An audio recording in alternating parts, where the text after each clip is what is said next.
Kasi guys, merong nangyari kagabi. Sobrang sakit ng likuran ni mother-in-law. So, dahil sobrang sakit ng likuran niya, hindi siya nakatulog. So, dahil...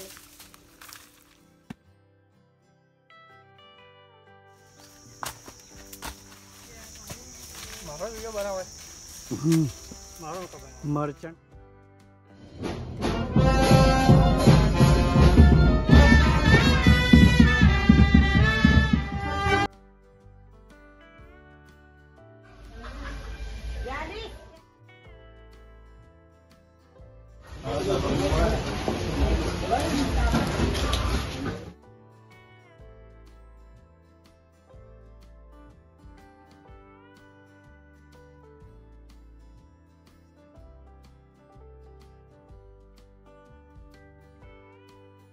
Yung ano ko guys, naubos na yung gel ko. So, ito yung nilalagay. Ay!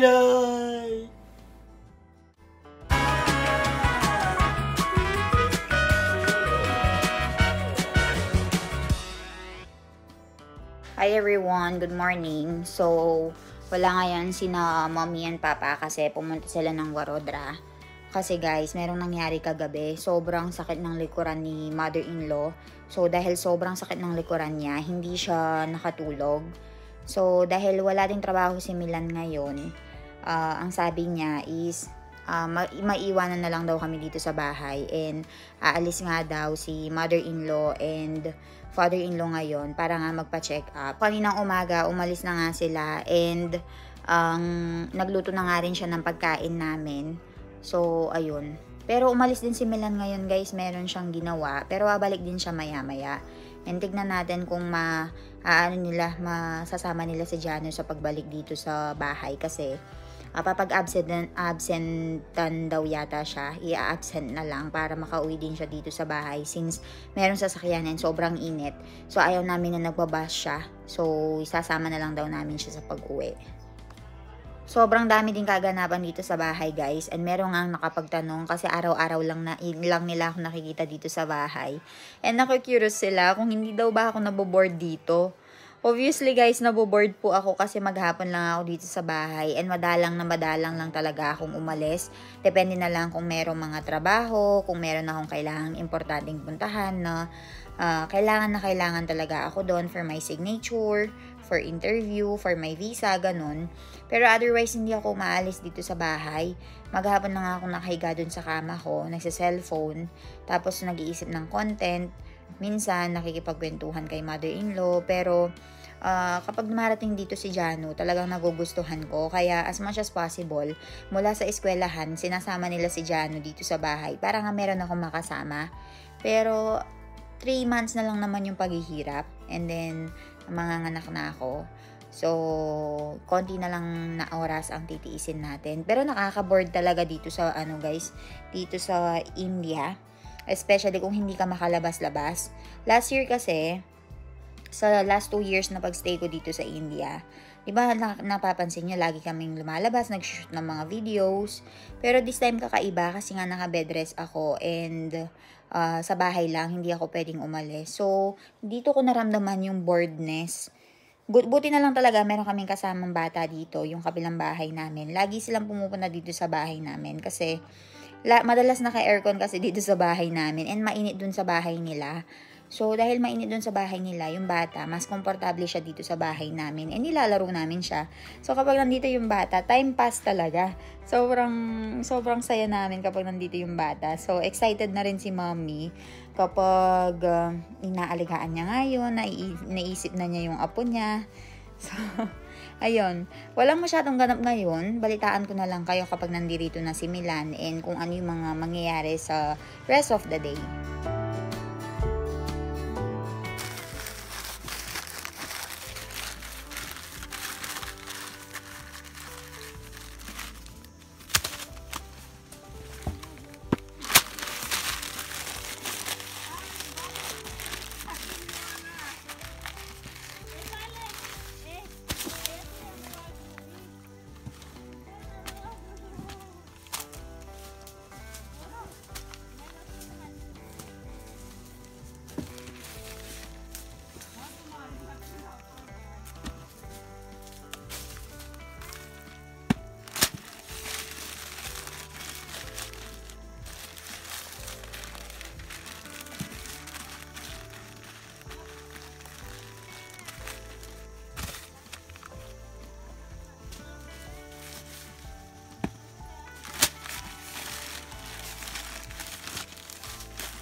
Merchant નો બનાવવો પડે, વેપારી કહેવાય ને.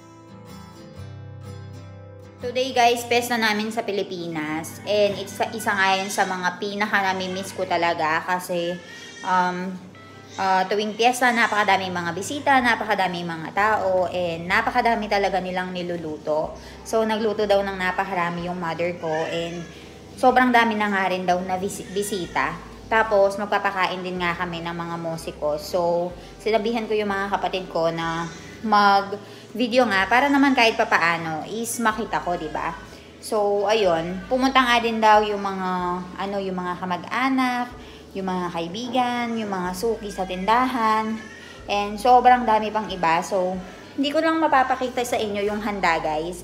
Kasi alam niyo naman yung mga tao dito, kapag nakakita ng mga hindi gulay-gulay na pagkain, medyo humingiwi sila. So, bilang respeto sa kanila, hindi ko na pinakita, hindi ko na finokus yung mga handa. Pero sobrang daming mga handa, napakaraming karne, baboy, baka, seafoods, manok, and so much more daw. Pero hindi ko na binidyohan kasi baka nga hindi sila komportable kasi araw-araw nanonood yung mga biyenan ko. Baka pag makita nila, medyo ma-awkwardan sila. So, ayun, papakita ko yung mga clips na isasend nila sa akin. And, lang tayo, loner tayo dito sa India kasi nagkakasiyahan sa Pilipinas. Namimiss ko yung mga prosesyon, yung banda, yung mga musikos. I think ilang taon na din kami nagpapakain ng mga musikos or mga banda. And this year din, dinala din nila sa bahay namin. So, papasayawin daw ng father ko. So, ayun guys, panoorin niyo yung mga clips na ipapakita ko sa inyo. Para ayan sa atin.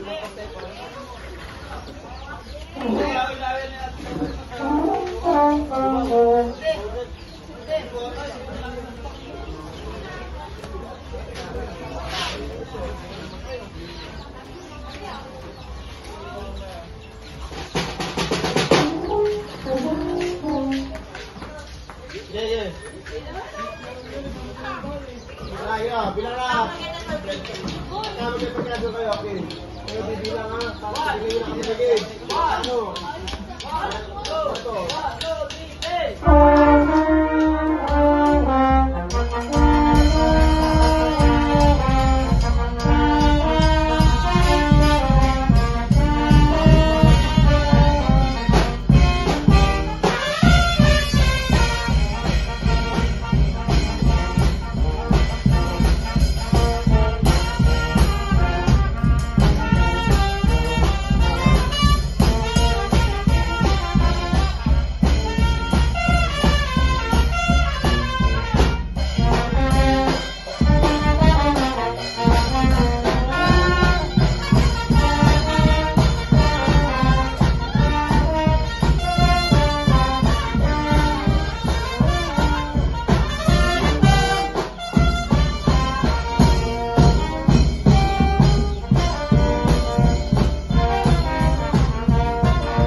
Are you?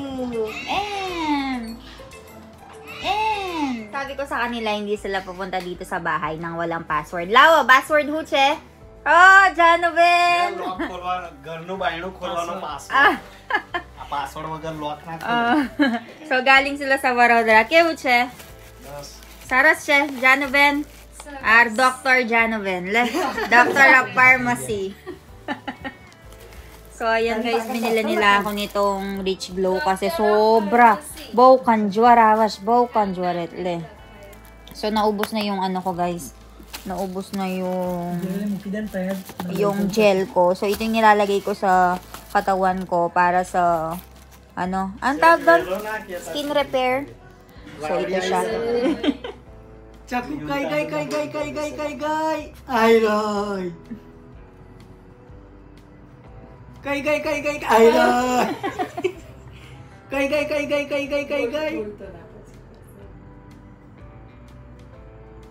Ay, Roy. Ay, Roy.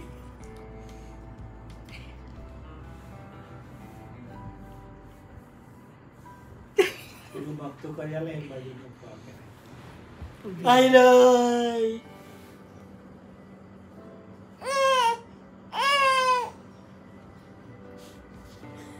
Ay, Roy.